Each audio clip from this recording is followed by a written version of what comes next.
지금 이 시각 여러분들이 주목하는 뉴스 만나보겠습니다. SNS와 개인 방송을 통해 5.18 유가족에게 사과하겠다고 밝힌 전두환 전 대통령 손자 전우원 씨가 미국을 출발해 내일 새벽 한국 땅을 밟습니다. 뉴욕에서 떠나기 전 전 씨는 5.18 민주화 운동과 관련한 속내를 털어놨는데요.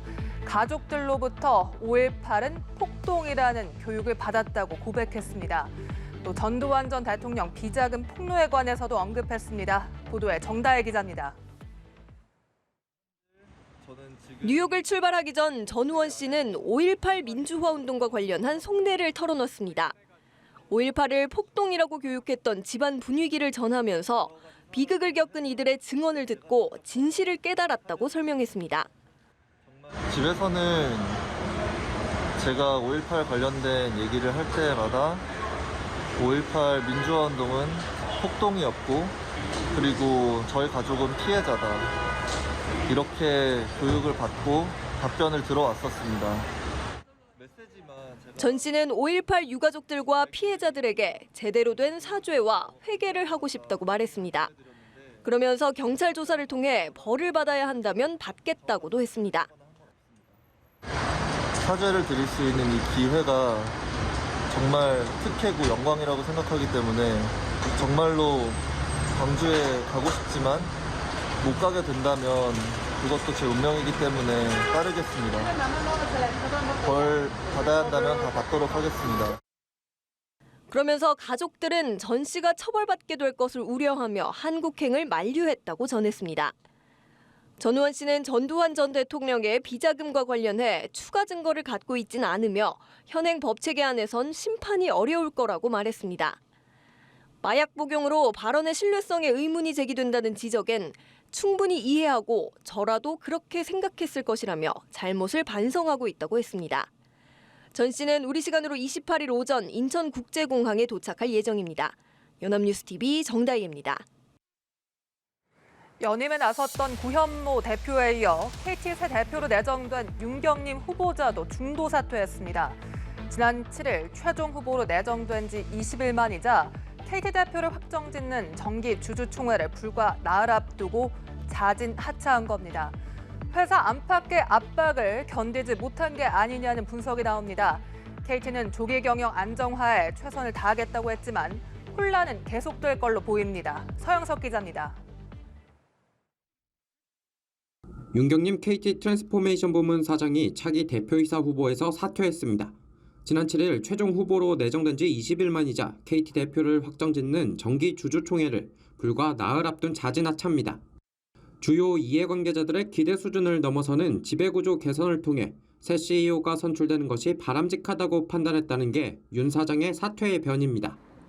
앞서 22일 윤 사장은 더 버티면 KT가 망가질 것 같다며 이사진의 사퇴 의사를 밝힌 것으로 알려졌고 이사진이 이를 만류했지만 소용이 없었던 겁니다. 이번 사퇴 배경을 두고 업계에서는 결국 윤 후보가 외부 압력을 견디지 못한 결과란 관측이 나옵니다. 실제 현 구현모 대표의 연임 도전 포기부터 윤 사장의 차기 대표 후보 선정까지 잡음은 끊이지 않았습니다. 앞서 여권에선 윤 사장을 콕 집어 구현모 아바타라 언급했고 현대차가 구 대표의 형회사에 투자한 것을 두고 검찰의 칼끝은 구 대표와 윤 사장 두 사람을 향했습니다. 투자자들의 입장에서 볼 때는 특히 이제 외국의 관점에서 우리를 보게 되면 외부의 어떤 힘에 의해서 기업 경영이 좌지우지되는 바람직하지 못한 좀 상황입니다. 윤 사장의 사퇴로 오는 31일 주주총회에선 대표이사 선임 안건 없이 치러집니다. KT는 조기 경영 안정화에 최선을 다하겠다고 했지만 대표 선임이 원점으로 돌아간 데다 노조가 이사진 전원 사퇴와 비상 경영을 요구하고 있어 경영 진공 상태에 따른 혼란은 불가피해 보입니다. 연합뉴스TV 서영석입니다. 해외에서 국제 택배를 통해 국내로 마약을 들여온 일당이 경찰의 덜미를 잡혔습니다. 세관이 적발하지 못하도록 마약을 진공으로 포장해 과자 박스와 함께 동봉하는 치밀함을 보였는데요. 이렇게 국내로 들어온 마약은 서울과 대전, 부산 등 전국에 있는 클럽으로 흘러들어갔습니다. 경찰이 압수한 대마초, 엑스터시, 코카인 등의 시가만 20억 원에 달합니다. 자세한 내용은 고희훈 기자입니다. 인천국제공항 입국장, 신분을 밝힌 경찰이 후드를 깊게 눌러쓴 남성을 제지합니다. 맞죠? 네. 자, 집행장 발부되어 있습니다. 그 집행장 내용은 마약 일반인가요? 검거된 남성은 30대 A씨로 과거 서울 강남에서 클럽 영업인 소위 클럽 MD로 활동했었습니다. A씨는 2021년 7월부터 최근까지 공범인 2명과 함께 미국 하와이에서 국내로 50여 차례에 걸쳐 마약을 밀반입한 혐의를 받습니다. 세관이 적발하지 못하도록 마약을 진공으로 포장해 과자 박스와 함께 동봉하는 치밀함을 보였습니다. 이렇게 국제 택배를 통해 들여온 마약은 특정 약속 장소에 두고 운반책을 통해 수거하는 일명 던지기 방식으로 유통됐습니다. 22명에 달하는 클럽 MD들은 운반책으로부터 건네받은 마약을 서울과 대전, 부산 등 전국 클럽으로 퍼뜨린 것으로 파악됐습니다. 주로 클럽 MD들이 구입한 걸 확인했고요. 그 클럽 MD들이 클러버들한테 마약류를 직접 판매한 사실을 확인한 겁니다. 수사 과정에서 대마초, 엑스터시, 코카인 등 시가 20억 상당의 마약류를 압수했다고 경찰은 밝혔습니다. 경찰은 이번에 검거한 일당 69명 중 11명을 구속하고 국내 유통책들에 대한 수사를 계속 확대해 나갈 계획입니다. 연합뉴스 TV 고현입니다. 지난 23일 간호사의 업무 범위와 처우 개선을 골자로 하는 간호법 제정안이 국회 본회의에 부의됐죠. 이에 따라 오는 30일 열리는 본회의 상정 자격을 갖추었는데요.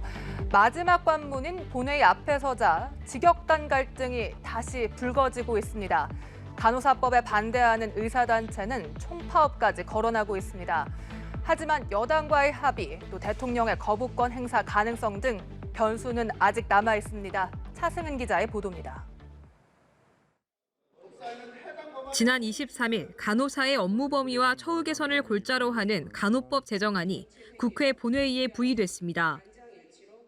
가결되었음을 선포합니다.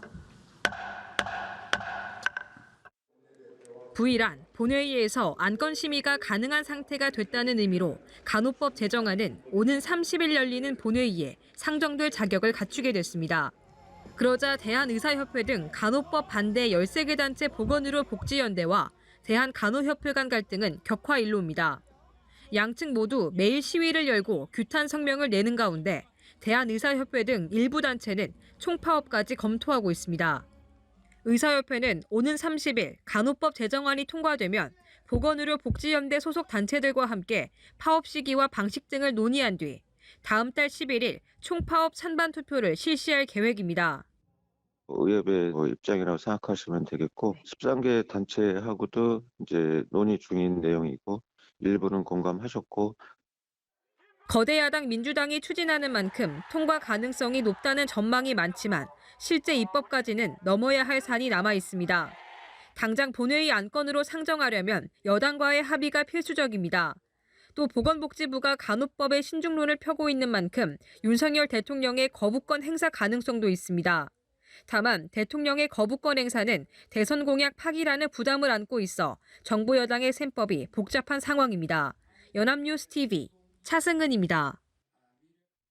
글로벌 금융 불안이 미국 실리콘밸리은행 파산을 시작으로 스위스의 크레디트 스위스, 독일 도이체방크 등 유럽 은행권으로 연쇄 확산하고 있습니다. 전 세계적으로 예금 인출 사태나 자금 부족 우려가 커지자 그 불안감이 국내로도 파급될 조짐을 보이고 있습니다. 대표적으로 최근 불거진 인터넷 전문은행 위기설이 있습니다. 금융당국은 현재로선 별다른 문제가 없다면서도 은행 입출금 동향 실시간 점검에 들어갔습니다. 이 소식 김동욱 기자입니다. 미국 실리콘밸리은행 파산을 시작으로 스위스 투자은행 크레디트 스위스 매각, 최근 부도 위험이 제기되며 주가가 폭락한 독일 도이체방크까지 글로벌 은행들의 위기가 연쇄적으로 번지고 있습니다.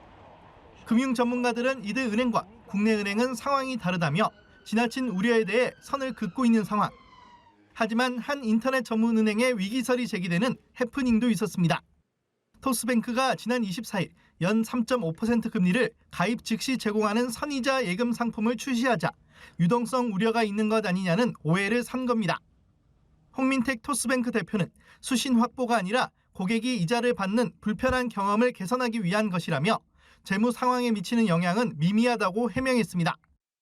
또 보도자료를 통해 여신 9조 원, 수신 23조 원으로 안정적 성장세를 보이고 있고 하반기 손익분기점 달성이 가시화되고 있다며 은행의 예금 잔액에 대한 대출금 잔액 비율을 의미하는 예대율은 44%라고 설명했습니다.